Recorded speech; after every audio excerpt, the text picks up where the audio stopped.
Bonjour et bienvenue dans cette série de vidéos de Insan Academy sur l'oreille. Dans cette première vidéo, nous allons voir des généralités et une introduction sur l'oreille. Nous allons parler avec plus de détails sur l'oreille externe.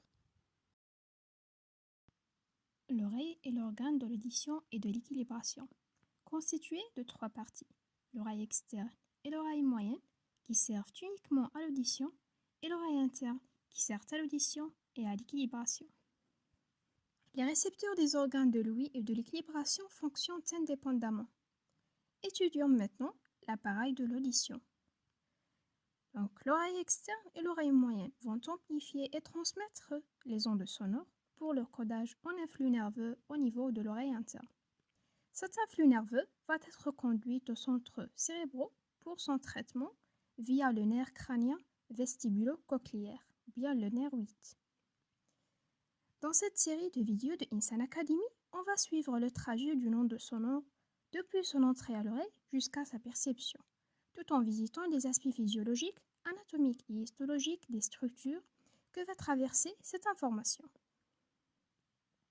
L'oreille externe. L'oreille externe est la partie la plus latérale de l'oreille, s'étendant de l'auricule jusqu'au tympan, en traversant le conduit auditif externe. Cette partie de l'oreille va focaliser et amplifier les ondes sonores de l'ordre de quelques décibels, c'est-à-dire que l'onde sonore va s'intensifier. L'auricule, ou ce qu'on appelle l'oreille dans le langage commun, est une pièce unique de cartilage élastique, de forme ovalaire, d'un relief complexe, recouverte d'une fine peau et de poils clairsemés. Son extrémité inférieure charnue et non cartilagineuse est appelée le lobule de l'oreille. On peut distinguer sur sa face latérale, du centre vers la périphérie, la conque, qui est une excavation au centre de laquelle s'ouvre le myate acoustique externe. En avant de la conque se trouve le tragus. En bas, l'antétragus. Ces deux saillies sont séparées par l'incisure intertragique. Dans la conque siège la racine de l'hélix, au-dessus du myate acoustique externe. L'hélix est un repli du bord supéro-postérieur de l'auricule et qui se termine par le lobule. Entre l'hélix et la conque se trouve l'antihélix, une proéminence arciforme. L'antihélix se divise au-dessus de la conque en deux branches, supérieure et inférieure, qui délimitent la fosse triangulaire. La branche inférieure de l'antihélix et la racine de l'hélix délimitent une fente, le cymba de la conque. Entre l'hélix et l'antihélix se trouve une gouttière, la gouttière scaphoïde qui veut dire à la forme d'une barque. Concernant les ligaments, on trouve les ligaments intrinsèques qui maintiennent la forme du cartilage, plus les ligaments extrinsèques qui fixent le cartilage sur l'os temporal. On a le ligament antérieur qui s'étend de l'épine de l'hélix jusqu'au processus zygomatique, le ligament postérieur qui est tendu entre la conque et le processus mastoïde de l'os temporal, et on a aussi le ligament supérieur qui va de l'épine jusqu'à l'écaille du temporal. Pour les muscles de l'oreille sont inopérants et vestigiaux chez l'homme, contrairement à ceux des espèces animales qui sont fonctionnels. Pour les muscles extrinsèques, on compte le muscle auriculaire antérieur, supérieur et postérieur. Les muscles intrinsèques de l'auricule sont le muscle de tragus, de l'antétragus, le grand muscle de l'hélix et le petit muscle de l'antihélix. Ces muscles sont innervés par le nerf facial, le nerf 7. La sensibilité de l'auricule est répartie en 3 territoires. Le territoire de la conque, ou bien le territoire de Ramsay-Hunt, innervé par le nerf vague et le nerf facial. La partie antéro-supérieure est innervée par le tronc auriculo-temporal du nerf trijumeau, le V3. Le reste est innervé par les ramifications auriculaires du plexus cervical. On a le grand nerf auriculaire et le petit nerf occipital.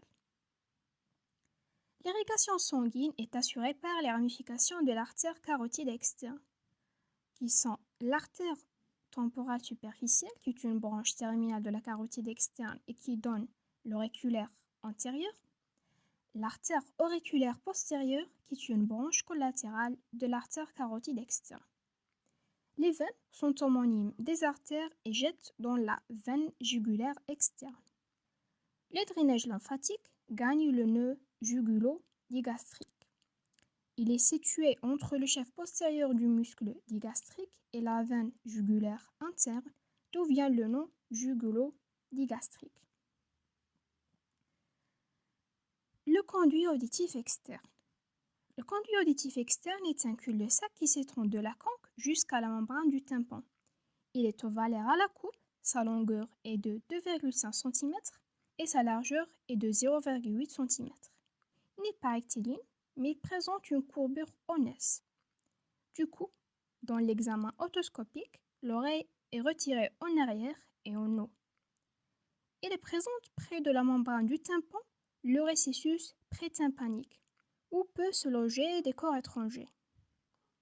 Le conduit auditif externe est en rapport en avant avec l'articulation mandibulo-temporale et en arrière avec le processus mastoïde de l'os temporal. Son segment extérieur est fibrocartilagineux en continuité avec le cartilage de l'auricule, alors que son segment médial est osseux. Le revêtement du tiers latéral présente des glandes sudoripares apocrines modifiées de type tubulo-alvéolaire. Ils sont les glandes cérumineuses. On trouve aussi les glandes sébacées associées aux poils. Donc, les glandes cérumineuses vont produire le cérumen, qui est une substance qui sert à la protection et à la lubrification du conduit externe. L'accumulation de cérumen peut former un bouchon qui peut nuire à l'audition. Le revêtement du reste du conduit est fait par un tissu malpigien kératinisé. L'innervation du conduit auditif externe est partagée entre le tronc auriculo-temporal du nerf trijumeau, ou bien le V3, et le rameau auriculaire du nerf vague en arrière. Sa vascularisation est aussi assurée par les branches de l'artère carotide externe. Donc, à la limite entre l'oreille externe et l'oreille moyenne se trouve le tympan.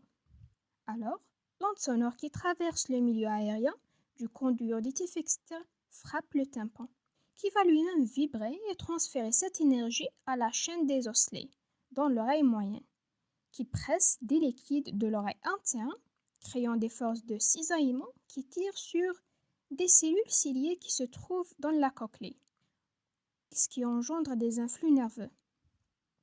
Ces influx vont être interprétés par le cerveau et enfin que nous entendons l'onde sonore. Dans la prochaine vidéo, on va suivre ce trajet fascinant. Restez branchés sur notre chaîne.